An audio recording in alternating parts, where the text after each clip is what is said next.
తర్వాత liver effect అవ్వడము. ఇదివరకు డ్రింక్ చేసే వాళ్ళకే లివర్ ఎఫెక్ట్ అవుతుండేది. ఆల్కహాల్ తీసుకుంటున్నారంటే లివర్ ఎఫెక్ట్ అవుతుందని ఒక పేరు ఉండేది. ఇప్పుడు నాన్ ఆల్కహాలిక్ లివర్ ప్రాబ్లమ్స్ వస్తున్నాయి. వాళ్ళు ఆల్కహాలిక్ కాకపోయినప్పటికీ 16-18 ఇయర్స్ పిల్లవాళ్ళు కూడా ఫ్యాటీ లివర్ ప్రాబ్లమ్స్ వస్తున్నారు. Only because of their life style అనమాట. వాడు ఆర్టిఫిషియల్ కూల్ డ్రింక్స్ ఎక్కువ తీసుకోవడము, తర్వాత చిప్స్ ఎక్కువ తినడము, జంక్ ఫుడ్ ఎక్కువ తీసుకోవడం. జంక్ అంటేనే చెత్త ఫుడ్ ఎక్కువ తీసుకోవడం వల్ల లివర్ పని చెత్తను శుభ్రం చేయడం.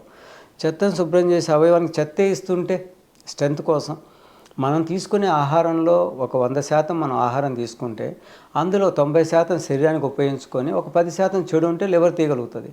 అది మొత్తం 100% చెత్త అయితే ఇంకా దాని పని ఏం చేస్తుంది? అది ఎనర్జీ ఎట్లా ఇస్తుంది? సో అందువల్ల ఏంటంటే ఈ గాల్బ్లాడర్ స్టోన్స్ ఈ మధ్యకాలంలో ఎక్కువ అవుతున్నాయి. కారణము లేట్ నైట్ తినడము, పనికిరానివి తినడం వలన. గాల్బ్లాడర్ ఒకసారి తీసేస్తే ప్రోటీన్ ఫుడ్ తీసుకుంటే డైజెస్ట్ అవ్వకపోగా చాలా ఇబ్బంది అవుతుంది.